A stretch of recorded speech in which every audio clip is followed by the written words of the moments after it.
Welcome to the How Good It Can Get podcast, where we dive deep into the transformative journey from surviving to thriving. Join me, your host, Andrea Rice, on this empowering exploration of mindfulness, spirituality, and unlocking your full potential. Let me show you just how good it can get.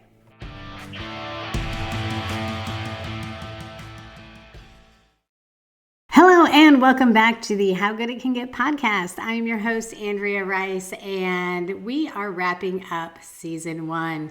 I've been on a bit of a hiatus, but I wanted to come on here and wrap things up before the year ended.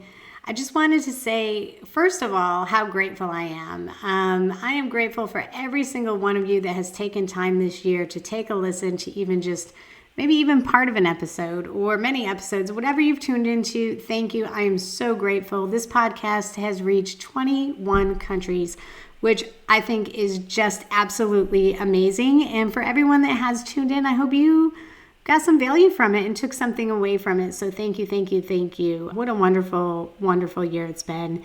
And much like all of you, I'm sure this year has been filled with some highs and some lows. And this is just a reminder that there is a lesson to be had in every low. That is an opportunity for growth. So if you're going through a low right now, realize that you will come out of it. There's an opportunity for growth there. And if you're going through a high right now, congratulations. I'm happy for you. That is a wonderful time to just let your gratitude show. And whatever you're going through, realize that this too shall pass.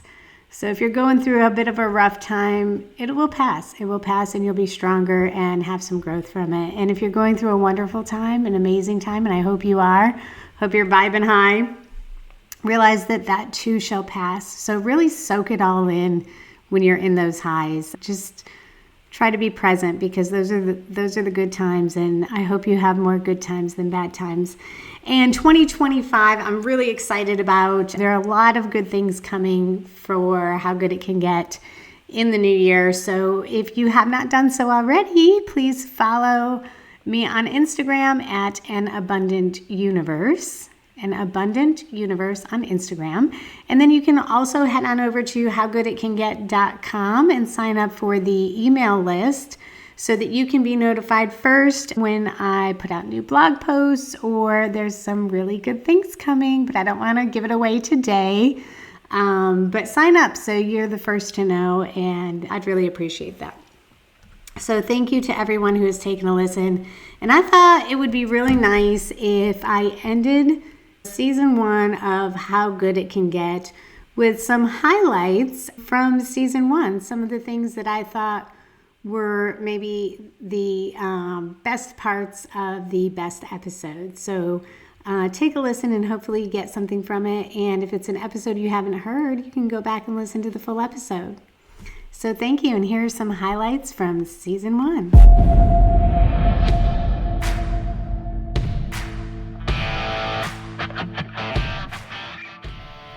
Before I go into detail about what Ho'oponopono is, I'm going to tell you that just fascinated me and hooked me from the get-go. So it's a story about Dr. Len, and he worked in a hospital in Hawaii that was for the criminally insane.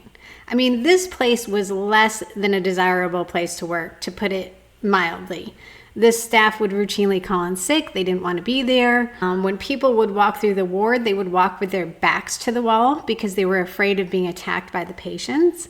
And Dr. Len worked there for 3 years. And during that time, he never saw patients professionally or counseled them, but he healed every single patient in that hospital.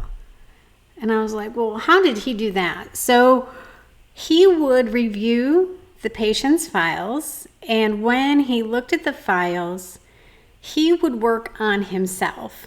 And he would ask himself, what is going on in me that I have caused this problem to materialize, right? Because now that he's aware of the problem from reviewing the files that these patients have, it is now his responsibility to clear it within himself, clean it within himself. And he would ask himself, what is going on in me that I have caused this problem? And how can I rectify this problem in me? Because to change them, you must change yourself. And this whole concept really captivated me.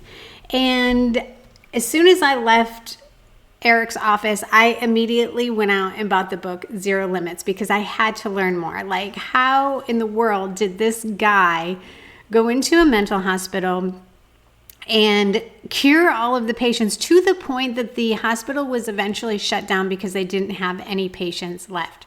I mean, this is mind-blowing stuff. And he did it by not ever seeing a single one of them in a counseling or professional manner. He did it by working on himself, looking at their files. So the underlying concept of Ho'oponopono is that everything in your life, everything, because it has shown up in your life, is your responsibility. Everything.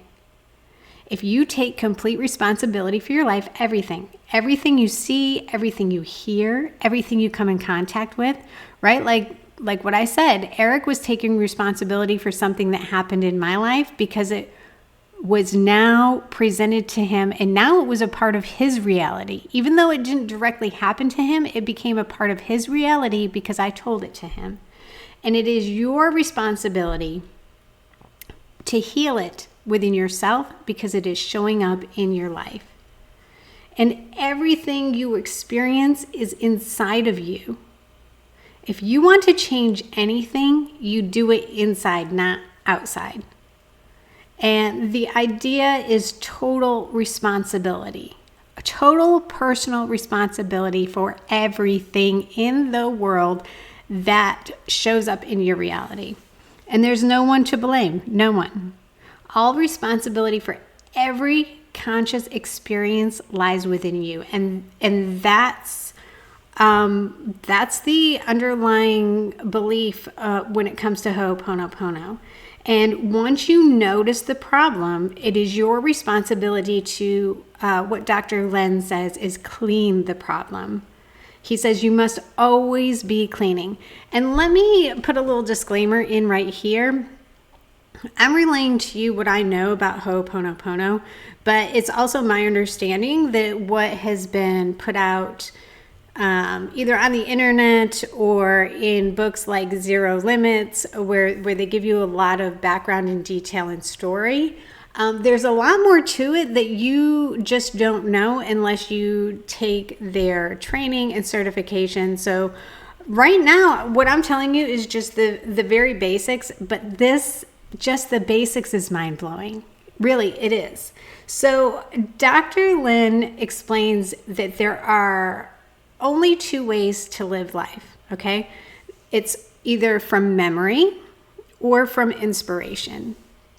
And memories are just old programs replaying. And inspiration is the divine giving you a message. And the only way to hear the divine is to clean the memories out. We must always be cleaning. And one way that is repeated throughout the book is, in order to clean, what you say is, I love you, I'm sorry, please forgive me, thank you. And that's what we were talking about earlier when I said it's a process of repentance, forgiveness, and transmutation. So basically you're saying, I'm sorry. I didn't realize that I had a role to play in this. Please forgive me, right? And now I am going to clear this. Thank you. I love you.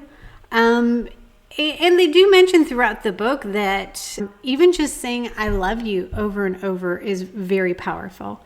Even if you don't say, the 4 statements, I love you, I'm sorry, please forgive me, thank you. Just saying I love you repeatedly is transformative, powerful statement, and it can transmute the energy.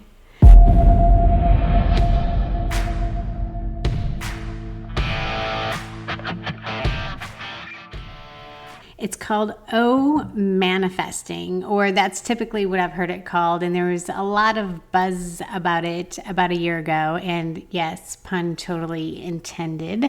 So, what is O manifesting? It is harnessing the power of manifestation while you climax. All right, so it's probably got to be one of the most fun ways to manifest. And if you haven't heard of it, let me tell you a little bit about it. So, when we are manifesting, we want to be in a state of high vibration if we're intentionally manifesting. And I talked about that on the last episode. So if we can visualize and get that feeling, that energy of what we're trying to manifest, and just really soak that in and visualize it during the process of bringing ourselves to climax. And then at the point of climax and release, we are at a such high state of vibration, and it just releases all of that intention out into the universe in such a powerful magnetic way. It's probably one of the most powerful ways to manifest. I do it all the time. Sorry if my mom or colleagues are listening. That may be way more information than you want to know, but it is one of my favorite ways to manifest. I do it, like I said, almost every day. And even if it does not work, okay, I think it does, but even if it doesn't, I mean, there's no downside to this. Am I right? Let me dive into a little bit more about what O manifesting is. So it's a technique and practice that combines the principles of intention, visualization, and energetic alignment. You set clear intentions, cultivate a deep belief in their fulfillment, and then align your thoughts, emotions, and actions with the desired outcome and sending that intention into the universe at the moment of climax. So, step 1 would be to set your intention. Step 2, visualization. Step 3, align your energy. And then step 4, surrender and trust. So while setting intentions and taking alignment and action are crucial, it is equally important to surrender and trust in the unfolding of the manifestation process. As you climax, release attachment to the specific hows and whens, and have faith that the universe is orchestrating everything in perfect timing, divine timing. Surrendering allows for greater flow and allows the manifestation to unfold effortlessly. Surrender and release as you climax.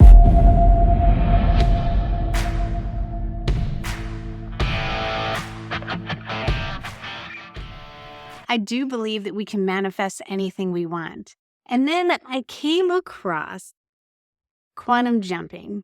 You may have heard of the term, or you may have heard a little bit of a buzz about it and not known exactly what it is, but I feel like it's taking manifesting to a whole new level. If you can manifest, wow, what can you do if you can quantum jump? So exactly what is quantum jumping? Well, there is a theory, the multiverse theory, that says that there is an infinite number of realities. And in those infinite number of realities, there's an infinite number of versions of you. In one, you may be a teacher, a firefighter. In one, you may be homeless. I mean, there are infinite possibilities. So there's this man named Burt Goldman, and you can Google him. Fascinating, fascinating man. And he is the one that became the pioneer of quantum jumping. And his idea was, well, if there's infinite number of versions of you, wouldn't it be nice if you could tap into the versions that were more successful than you and figure out, how did they do it? Or if you're having a problem, what if you could tap into the version of you that already had a solution? Now, we can't go there physically, no, but he thought, what if we could go there with our minds? So that's what Burt set out to do. And he had some fascinating results with it. But let me talk a little bit about what you have to do in order to get into the state of mind to quantum jump. You have to be in an alpha state. And what is that? The alpha state is a restful, wakeful relaxation that is associated with increased alpha wave activity. So this is typically the state you would be if you were meditating. You're not asleep, you're awake, but you are in a restful, wakeful state. Now, beta state is typically how we are all day long in our waking conscious state. So this would be a more relaxed state between your everyday state and sleeping. And there's some other levels in there, but you're in a wakeful, relaxed state. And Bert had so much success with this. So what he would do is he would get into this relaxed state and he would go and quantum jump into another reality and extract information from those other versions of himself. I mean, he was so good at this, he became a master painter. He wasn't a painter in this life, but he would quantum jump and bring back that information. And then all of a sudden, he could paint. He was teaching a lot of classes, seminars on quantum jumping in his life. Now, this is in his 80s. He passed away a couple of years ago in his 90s, but in his 80s, he was quantum jumping and excelling at new skills all the time because he was quantum jumping. And he was teaching a course and the students challenged him to become an expert in photography over the weekend. So he took that challenge. And not only did he come back to the class the next week as with some great photographs, he had actually created a new type of photography. So Bert had so much success with this, and he really was the pioneer of quantum jumping. Bert Goldman, so much information on the internet about it, but I wanted to bring it up because it's a tool that I think we can use to take manifestation to a new level. What if we can tap into alternate versions of ourselves? What if you are struggling with a problem today that another version of you already has the solution to? You can just quantum jump, talk to that alternate version, see how that alternate version handled it, and bring that information back to this reality with you. Now, I have been practicing it myself, and I've done some quantum jumps, and it's fascinating. It really is. And you may ask, well, how do you know if you're really quantum jumping or just daydreaming? And I guess the answer is you really don't know 100%, but if it's working, does it matter? No. If you can see it, it is real. If you can see it, you can be it. If you can see it, if you can dream it, you can do it. I am a firm believer that if you see a version of yourself, if you see success for yourself, if you see yourself living a life that you want to live, then it is attainable.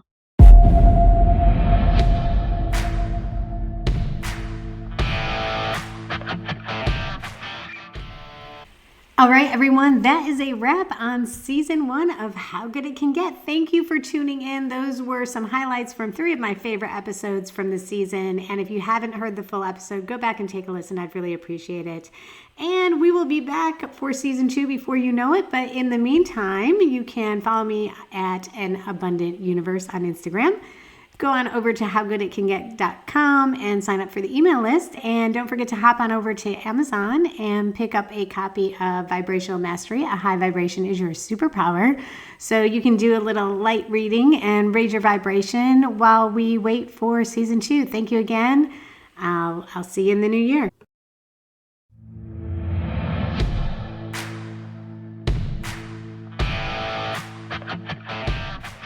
You've been listening to the How Good It Can Get podcast. Remember, the power to transform your life is within you. So stay mindful, stay empowered, and keep embracing how good it can get.